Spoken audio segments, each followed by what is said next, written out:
Olá, estamos começando uma entrevista no nosso canal com o doutor em economia Samuel Pessoa. Já esteve conosco algumas vezes e o Samuel tem uma grande qualidade que ele é didático, ele explica aquelas questões complexas do mundo econômico e faz com que a gente possa entender sem cair no simplismo. Então, agradeço muito, Samuel, ter aceito o meu convite. Faço uma pergunta meio óbvia, mas quando a gente está terminando o ano, é necessário fazê-la, né? As suas expectativas do governo do PT, lá em dezembro do ano passado, início de janeiro, dia 1º de janeiro, assume a nova administração. Elas estiveram acima ou abaixo do que você imaginava lá no começo do ano e por quê? Muito obrigado por ter aceito o convite. Marco Antônio, é um prazer estar aqui com vocês. A minha resposta é que eu acho que o ano está terminando melhor do que eu esperava, lá em dezembro do ano passado ou janeiro desse ano. O que aconteceu? Logo antes do ano terminar, a primeira medida que o presidente eleito Lula tomou foi liderar o Congresso, aquele Congresso antes da tomada da posse do novo Congresso, na tramitação e aprovação da emenda constitucional da transição, que colocou 150 bilhões a mais de forma permanente no gasto público, que gerou enorme preocupação para mim. Adicionalmente, além de ter decidido iniciar o governo gastando 150 bilhões a mais de forma permanente e sem ficar claro qual seria a fonte de receita que financiaria aquele gasto adicional, o presidente estava com um discurso que me parecia destrutivo com relação a uma série de medidas que foram tomadas desde 2015, lá no primeiro ano do segundo mandato da presidente Dilma, na direção de arrumar a economia que estava muito desequilibrada. Ou seja, o aumento do gasto associado a um discurso muito violento contra uma série de medidas boas que haviam sido tomadas nos últimos anos para arrumar a economia gerou uma preocupação muito grande. O que mudou? O presidente escolheu para ser o ministro Fernando Haddad, e o ministro Fernando Haddad me parece que tem tido um bom desempenho. Ele teve o mérito de estabelecer uma agenda, isso não é pouca coisa, né? Ele pautou o governo, ele viu que tinha um problema fiscal, enxergou uma oportunidade importantíssima de liderar processo de tramitação da reforma tributária, dos impostos indiretos, que é a reforma mais estruturante que a gente fez. Estamos ainda a ter uma votação na Câmara, mas provavelmente ela vai ser aprovada. Na minha opinião, é a reforma mais estruturante desde o Plano Real. E ele também conseguiu aprovar um marco fiscal, um arcabouço fiscal, que, no meu entender, ele é correto. Ele é insuficiente porque ele é insuficiente para estabilizar a dinâmica da dívida pública, porque o ponto de partida já é com um déficit elevado em função da escolha que o presidente fez de aumentar o gasto de forma permanente em 150 bilhões de reais, aproximadamente. Mas, do ponto de vista do desenho dele, o arcabouço fiscal tem um desenho correto. Então, me parece que a agenda estabelecida pelo ministro Fernando Haddad, uma série de medidas de combate a possibilidades de planejamento tributário, aprovação do marco fiscal e liderança no processo de tramitação e aprovação da reforma dos impostos indiretos, gerou um norte para o governo e deixa um saldo positivo para o governo, mas principalmente para o país. Evidentemente, nem tudo são flores.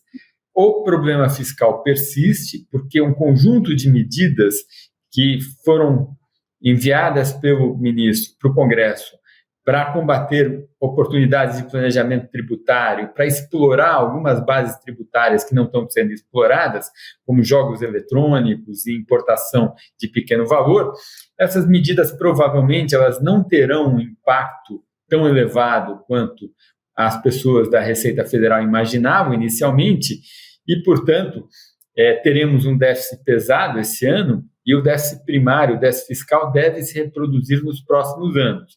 De sorte que eu imagino que nos 4 anos do terceiro mandato do presidente Lula haverá uma acumulação grande de dívida. A dívida deve crescer uns 10 pontos percentuais do PIB nesse período, né, de dezembro de 2022 a dezembro de 2026, o que é um problema, e é um problema que será um legado para o próximo mandatário. Agora, eu ia fazer uma outra questão, mas como no finalzinho você colocou essa questão da dívida pública, eu fiquei pensando, na verdade, desdobrando em A e B. Em A, se é um momento de discutir ou se cabe, ou se é uma ideia esdrúxula, mudar o perfil da dívida, ou seja, negociando, evidentemente, não de forma autoritária, a questão se é o que é para pagar, grosso modo, assim, para quem nos acompanha entender, em 5 anos pagar em 10, em 10 pagar em 15, coisa do tipo. E B, esse não é um problema que também afeta os países, os grandes países do G7, as grandes economias mundiais que estão sofrendo também com déficit fabuloso, ou é uma questão afeita simplesmente não tão simplesmente assim, mas aos países emergentes? Como é que você vê essas duas questões? Ótimas questões. A primeira, a nossa experiência é que sempre que a gente constrói uma posição fiscal sólida nos fluxos, ou seja, sempre que nós temos um superávit primário suficiente para impedir que a dívida cresça muito, naturalmente esse processo de alongamento do prazo de vencimento da dívida ocorre. E, portanto, eu acho que enquanto a gente tem uma situação fiscal muito periclitante, é natural a dívida ser meio curta, porque a dívida curta é mais barata. Por quê? Porque o fato de nós não termos uma situação fiscal sólida aumenta muito a percepção de risco da sociedade, né? Porque o fato do governo ser estruturalmente deficitário não é uma questão técnica do governo arrecadar menos do que gasta. É um conflito distributivo aberto que o Congresso está com dificuldade de arbitrar, porque a arbitragem aumenta impostos, reduz gasto, e ninguém quer fazer nenhuma das duas coisas. Então, tem por trás de uma proposição deficitária nas contas públicas, por trás disso existe um problema político.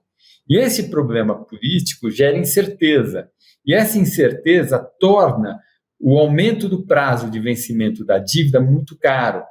Então, a gente tem que, primeiro, enquanto sociedade, e esse é um problema mais do Congresso Nacional do que do presidente, apesar de que no presidencialismo brasileiro o presidente tem muita liderança, ele tem que coordenar o processo. Mas o Congresso tem que construir uma posição fiscal estruturalmente sólida. Ao fazer isto, o risco cai e o processo de alongamento da dívida ocorre naturalmente. Esse é o item A da sua questão.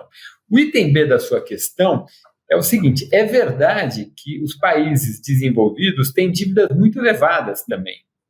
Isso ocorre.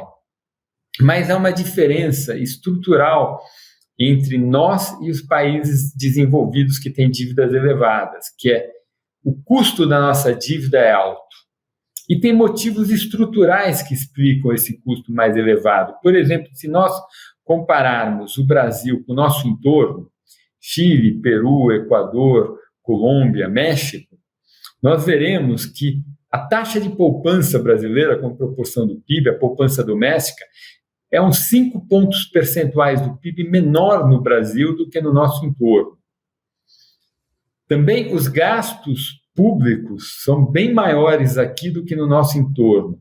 A carga tributária é maior, percepção de risco é maior, a inflação média nos últimos 10 anos foi maior. Então, existem motivos estruturais que justificam um juro básico bastante mais elevado no Brasil, bastante algo como 2 a 2,5 pontos percentuais a mais do que é no Chile, Equador, Peru, Colômbia e México. Porque nessas estatísticas todas que eu elenquei aqui, o Brasil é significativamente pior gasto público, carga tributária, gasto previdenciário, taxa de poupança, percepção de risco e inflação média. Todas essas estatísticas, o Brasil é significativamente pior do que os nossos vizinhos aqui. Isso justifica que nos nossos vizinhos o juro neutro, o juro médio, é alguma coisa como 2,2%, e o nosso é uns 4,5%. Então, eu diria que o nosso problema é mais grave, a nossa economia política é complicada, e se nós não resolvermos esse problema, os outros nós não desatam. E é importante enfatizar, esse problema fiscal não precisa ser resolvido só por meio de redução de gasto público. Pode ser resolvido também por meio de elevação de tributação. Aí o governo do momento e o Congresso Nacional têm que fazer a arbitragem. Quanto que vai vir de aumento de redução de gastos, quanto que virá de aumento de receita. O que não pode é a gente ficar operando com déficit, porque enquanto nós tivermos déficit, a percepção de risco vai ser alta e aí o processo de alongamento da dívida pública fica muito caro. Perfeito. Eu anotei aqui uma questão, Samuel, que vez por outra aparece por aí. São aquelas questões que no debate econômico vem, desaparece, alguém fala ali, some, ora é visto ridicularizado, ora é visto como uma solução, parte da solução dos problemas econômicos, que é a utilização das reservas internacionais que o país tem. Então, vamos outra vez no AB, né? O volume, eu não tenho aqui de cabeça, mas é muito alto das nossas reservas. Então, alguns dizem o seguinte: custa muito caro mantê-las nesse patamar. Segundo, utilizá-las de forma planejada no mercado interno, com objetivos a serem atingidos, poderia enfrentar algumas questões, como a questão da modernizar a infraestrutura, aí por tabela gerar consequências no trabalho, no emprego, na própria arrecadação fiscal. Eu coloco para você, é uma possibilidade, é um caminho, ou é uma daquelas ideias que aparecem e somem constantemente no nosso debate político e não serve para nada? Eu acho que essa segunda opção, Marco, elas não servem para nada. Vou te explicar em duas partes. A primeira parte, a segundo comentário que você fez. Eu poderia usar as reservas para construir estradas, fazer infraestrutura? Não dá, é impossível fazer isso. É estranho, né? Mas eu vou te explicar por que é impossível. Porque reserva é dólar, né? Então, a reserva, eu poderia usar a reserva para comprar coisas de fora, né? Eu posso pegar reservas e importar. Agora, se eu for fazer um metrô numa cidade, o que eu vou gastar? Trabalho. É uma infraestrutura de construção civil muito complexa. Talvez eu possa importar o tatuzão, que é uma máquina. Então, eu pego as reservas e compro o tatuzão. Aí, ok, pode ser. Eu uso as reservas, que é dólar, para trazer alguma coisa de fora. Agora, aí eu vou ter que pagar todos aqueles funcionários, os trabalhadores que vão trabalhar na construção do metrô. Esses trabalhadores, eles consomem... O que eles consomem? Eles consomem comida, eles consomem restaurante, eles consomem vestuário. Todos esses bens são produzidos domesticamente.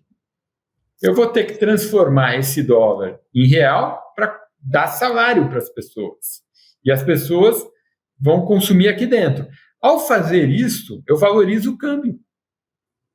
Eu estou vendendo dólar, comprando real, eu mexo no câmbio.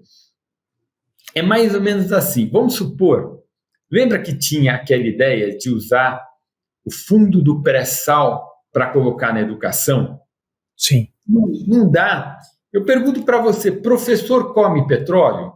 O professor não come petróleo. O professor precisa de salário em reais para pagar o seu aluguel, pagar o seu transporte, a sua alimentação. E petróleo é uma coisa que eu vendo lá fora.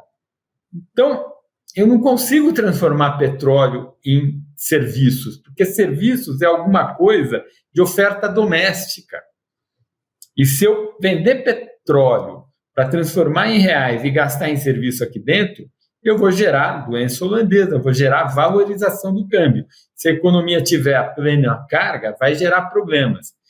Então, essa é a primeira coisa. A reserva ela é dólar. Eu posso usar se eu for comprar alguma coisa fora do Brasil. Aí, ok. Então, vamos para a segunda questão. Será que eu não posso usar a reserva para comprar alguma coisa fora do Brasil que eu quero importar? Olha, eu acho que é um péssimo uso. As reservas, elas não são tão caras quanto parecem. E aí eu vou contar uma coisa que aconteceu comigo. Eu mudei a minha visão. Eu mudei há muito tempo. Mas se nós estivéssemos conversando em 2006, eu concordaria com a visão de que as reservas eram muito caras, porque o juro que elas rendem lá fora é pequeno e o juro aqui dentro é maior. Então, tem um diferencial de juros e isso é muito alto. Então, eu fazia esse argumento, achava que a gente tinha que ser mais parcimonioso na acumulação de reservas por conta desse argumento. Eu mudei a minha ideia, minha visão. Por quê? Porque o fato que a gente tem reservas fez com que o juro no Brasil caísse muito. Uma parte grande. Lembra no segundo mandato do FHC que os juros eram muito maiores do que no segundo mandato do Lula? Compara a Selic média no segundo mandato do Lula com a Selic média no segundo mandato do FHC. Lá no segundo mandato do FHC, a gente já tinha regime de meta de inflação, já tínhamos câmbio flutuante, a gente já tinha mais ou menos a institucionalidade macroeconômica que nós temos hoje, que já vigorava também no segundo mandato do Lula. Ora, por que o juro médio no segundo mandato do Lula foi tão menor do que o juro médio no segundo mandato do FHC? Se você olhar, o que caiu foi o risco país. Risco caiu, o país caiu muito. E o nosso juro, essencialmente, o Brasil é uma pequena economia aberta. Capital sai, capital entra. Então, o juro aqui dentro é o juro lá fora, mais o risco. Então, quando a gente acumula reserva, nós acumulamos muita reserva, o risco caiu muito. E ao cair o risco, o juro cai. E isso ajuda muito a rolagem da dívida pública, porque você rola a dívida pública nos juros menores.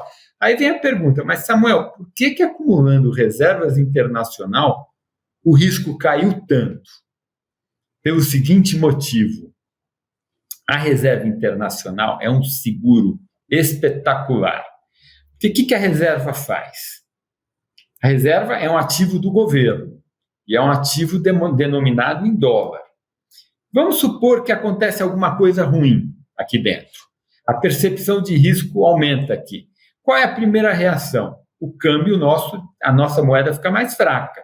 Eu preciso usar mais reais para adquirir uma unidade de dólar. O câmbio se desvaloriza, o real se enfraquece. Ora, quando isso acontece, como o governo tem um monte de ativos em dólares, esses ativos ficam valendo mais em reais. E aí a dívida líquida do governo, que é a dívida toda, menos os ativos que ele tem, diminui. Então, quando a gente tem muitas reservas, as reservas fazem com que a dívida do governo seja contracíclica e não procíclica. Ou seja, quando o país vai mal, a dívida cai, quando o país vai bem, a dívida sobe porque o câmbio valoriza. E isso gera um enorme seguro. É tudo que a gente quer. O que é um seguro? Alguma coisa que quando a gente está mal, aquilo está bem. Aí eu não estou tão mal assim. E isso reduz muito o risco do país. E ao reduzir muito o risco do país, acaba contaminando para o bem a formação do custo de capital aqui dentro. Então, lá por 2010, eu já pensava dessa forma que eu estou compartilhando com você, e eu sempre digo, o melhor legado que o período petista anterior deixou para a estabilidade macroeconômica brasileira foi a acumulação de reservas, porque isso gera uma redução imensa do risco. O risco lá no segundo mandato da FHC era 2.000 pontos ao CDS de 10 anos. Hoje é 300. Ainda é alto, eu gostaria que fosse 50 ou 100. E podemos ter 50 ou 100. Mas é muito melhor do que 2.000. E o juro acaba refletindo isso. Perfeito, eu estava me lembrando aqui, essa é a penúltima questão, eu ia fazer uma última aqui, mas a penúltima era quando você fez a comparação do segundo governo FHC com o segundo governo Lula, Lembrando que no caso do governo Fernando Henrique, tem as crises internacionais que são terríveis, né? E que abatem também, que tem reflexo direto no mercado internacional e no Brasil, né? Ali no final dos anos 90, né? E o Brasil ainda estava muito fragilizado, como você destacou, não tinha nenhuma reservas em número suficiente, e também nós tivemos problema com bancos, ali em 1995, 96, Banco Nacional, Banco Bamerindos, e vamos aí, Banco Econômico, e etc., e outros pequenos bancos, né, que não eram tão importantes como esse, e isso também criou um grau de certeza muito grande, diferente do que no segundo governo Lula, em que essa situação já estava com o sistema financeiro consolidado, né? Com certeza, Marco Antônio. De fato, você tem razão, Vila, que eu me esqueci desse ponto. Os países têm uma história, né? E a nossa história era anos e anos de inflação. Décadas de inflação, o sistema financeiro, os bancos, todos se adaptaram para operar naquele ambiente de inflação alta. Quando nós fomos para o real, foi difícil os bancos se adaptarem a um novo modelo de negócio deles, a um ambiente muito diferente, né? E apareceram esses problemas, tanto nos bancos privados quanto nos bancos públicos. Foi ecumênico os problemas bancários, né? Pegou todo mundo e, de fato, isso atrapalhou muito, dificultou muito a política econômica naquela época. O governo Fernando Henrique, com a boa gestão do ministro Malan e toda a equipe, conseguiu fazer o PROES, um programa equivalente para os bancos públicos, e a gente passou bem aquele período. Se nós fizermos comparações internacionais, a gente vai ver que as nossas crises bancárias naquele período foram muito mais baratas, do ponto de vista de usar dinheiro público, do que crises bancárias equivalentes em outros lugares do mundo. A gestão foi bem feita. Mas, de fato, esse foi um complicador adicional lá naquele governo FHC. Uma última questão é duro realmente fazer previsão, né? Isso em todas as áreas. Quem imaginaria no ano passado, fizesse uma previsão em dezembro de 2020, janeiro de 2021, não, 22, não, 21, isso. Desenharia um cenário, ninguém imaginaria que em fevereiro, né, teria a invasão da Ucrânia pela Rússia. E que agora, em fevereiro do ano que vem, vão ser 2 anos, né, de guerra e tal. Claro que aquilo mudou todo o cenário, inclusive na Europa, né, com o preço das commodities, aí passa a questão da energia, etc, etc. Então foi surpreendido, porque era uma variável que ninguém imaginava que fosse ocorrer. Claro que agora nós estamos olhando para 2024. Ninguém sabe até quando vai continuar o conflito no Oriente Médio, né, e que efeito ele possa ter caso outros países se envolvam, como, por exemplo, o Irã, né? Seria uma situação muito complicada no conflito de um grupo terrorista, a Hamas, com o Estado único democrático, o Estado de Israel, naquela região. Então, mas para você, apesar de ter tantas variáveis que é impossível a gente controlar, qual o cenário que você desenha, que você imagina que pode ser para a economia brasileira em 2024? Se nós cresceremos, por exemplo, a mesma coisa que em 2023, apesar dos dados ainda não estarem consolidados, claro, né? A questão da inflação, você imagina como? A gente acha que o ano que vem, bom, primeiro, no segundo semestre desse ano, está ocorrendo uma desaceleração. A gente viu o dado do terceiro TRI, foi um crescimento frente ao segundo TRI deste ano de 0,1, que é bem menor do que o crescimento nos 2 trimestres anteriores, né? Então, existe uma desaceleração da economia, ela deve persistir no 4º trimestre, e a desaceleração é produzida pelo ciclo monetário, que a elevação da taxa de juros faz com que a demanda esfrie um pouco e a economia cresça menos. E o ciclo monetário existe porque a gente tem um surto inflacionário. A inflação está cadente e eu imagino que esse ciclo monetário ele continua. E até dezembro do ano que vem, a taxa Selic deve cair para uns 9,5%. Por que não vai cair mais? Ela poderia cair até que nível? Ora, a meta de inflação é uns 3%. O juro neutro real é uns 4,5%.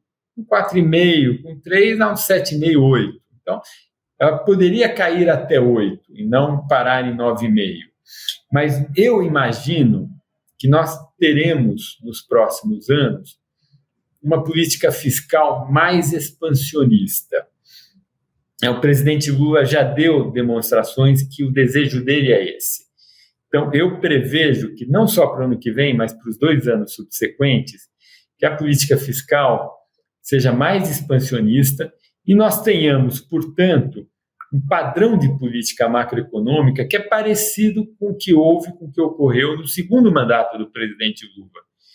Que quando a gente conversa com os analistas, eles dizem que é um mandato que o Lula gosta mais. Ele não gosta muito do primeiro mandato. Aquele mandato que os economistas gostam, o primeiro mandato, com o Palocci, parece que não é esse que o Lula gosta. O Lula gosta do Lula 2. Então, eu acho que ele vai reproduzir o regime de política macroeconômica do Lula 2. O que é? É uma política fiscal mais frouxa, mais gasto público, que gera uma pressão inflacionária permanente, e para combater essa pressão inflacionária permanente, o juro vai ser um pouquinho maior. Então, eu trabalho com uma Selic em torno que termina o ciclo monetário em 9,5% e fica parada em 9,5% em 25 e 26, uma inflação que vai estabilizar na casa de 4%, então 9,5% com 4% dá um juro real de 5,5%, que é 1 ponto percentual acima do juro neutro. Então, nós vamos ter uma contração monetária ao longo desses próximos 3 anos que vai compensar uma política fiscal que será mais frouxa, e esse, me parece, é a economia política do governo Lula 3, reproduzindo muito o padrão de política econômica que vigorou no segundo mandato do presidente Lula. E é por isso que eu trabalho com um aumento de dívida pública um pouco mais salgado, talvez até uns 12 pontos percentuais do PIB entre dezembro de 2022 e dezembro de 2026, e nós teremos um encontro marcado, um ajuste fiscal, no próximo mandato, que pode ser o próprio presidente Lula, talvez o ministro Fernando Haddad, ou o ministro Rui Costa, ou talvez o governador de São Paulo, Tarcísio, ou o governador Zema, do Rio Grande de Minas Gerais, ou, sei lá, o governador Eduardo Leite do Rio Grande do Sul, não sabemos direito quais serão os atores, mas o próximo presidente da República terá uma agenda fiscal muito pesada, que faz eu imaginar que se o presidente Lula for reeleito para um 4º mandato, o 4º mandato dele será parecido em algumas dimensões com o segundo mandato do FHC. Um mandato todo ele consumido pela agenda fiscal. Gostei do encontro marcado, me lembrei do livro do Fernando Sabino, que na minha geração a gente lia sempre no colegial, no tempo que as pessoas liam livros no colegial, isso faz tempo, mas o Fernando Sabino, que depois se perdeu com um livro tão chato sobre a Zélia e tal, mas ele tem uma obra importante, que aquilo abalou muito, o Zélia e uma Paixão, que é um desastre como livro, apesar do sucesso editorial, mas ele é um cronista excelente e um romancista muito bom, Fernando Sabino, me lembro do encontro marcado. Mas aí faltou uma questão, o crescimento do PIB para o ano que vem, 2,5%, 2%, 3%, o que você acha? Eu acho que vai ser 1,5%, mas esse 1,5% muito contaminado, Marco Villa, pela desaceleração do segundo semestre. Porque como que a gente mede PIB? A gente pega o crescimento médio, a gente mede crescimento do PIB, o valor médio da economia nos 4 trimestres do ano que vem, contra o valor médio da economia nos 4 trimestres desse ano. Então, esse 1,5% que eu estou dizendo é a média dos 4 trimestres do ano que vem contra a média dos 4 trimestres desse ano. Se a economia terminar mais fraca esse ano do que ela estava no meio do ano, o ano que vem começa com um valor um pouco mais baixo, né, porque terminou esse ano um pouco mais baixo. E aí, se ela crescer 0 ano que vem, suponhamos que ela termine esse ano mais fraca e que o ano que vem ela cresça 0. A média do ano que vem contra a média desse ano já é um valor meio negativo, porque esse crescimento mais fraco do final do ano é repassado para o nível do ano que vem. Então, quando eu digo que ela vai crescer na média do ano que o valor médio dela no ano que vem contra a média desse ano é 1,5%, Uma parte disso é o que a gente chama do carregamento deste ano no ano que vem. Significa que no final do ano que vem ela já está alçando o voo por uma trajetória de crescimento um pouco mais alto. Ou seja, a média do ano que vem contra a média desse ano deve ser 1,5, mas se eu pegar o quarto trimestre do ano que vem contra o quarto trimestre desse ano, deve ser alguma coisa mais próximo de 2 ou 2,5. Deve ser. Perfeito, perfeito. Puxa, eu queria agradecer mais uma vez o doutor em economia Samuel Pessoa, deu uma exposição assim, eu gosto muito dos artigos do Samuel na Folha de São Paulo, até disse que eu, do último domingo, estava antes da entrevista conversando com ele, falando que foi muito legal, porque há muitos anos eu venho acompanhando, eu gosto sempre de acompanhar a economia, e o que me chama a atenção é, ao mesmo tempo, o rigor acadêmico, mas a facilidade e a didática na explicação. Quer dizer, uma coisa não contamina a outra, né? Então, eu acho isso muito bacana, porque ou se tem uma linguagem do economês que o leitor e quem está acompanhando aqui no nosso canal ou acompanhando na TV desconhece, ou num senso comum, uma coisa tão primária, né, que transforma problemas ultra complexos em soluções simplíssimas. A gente sabe que não é assim. Então ele consegue combinar, o Samuel é muito legal, esse rigor e o do rigor dos dados com a facilidade explicativa, didática. Queria mais uma vez agradecer a você, Samuel, e transfiro aí nessa entrevista as últimas palavras aí para você. Muito obrigado mesmo. Professor Marco Antônio, muito obrigado pela oportunidade. É sempre um prazer conversar com você e poder participar aqui do seu canal. Desejo a você e aos seus espectadores um ótimo 2024, ótimo Natal, e vamos torcer pelo melhor.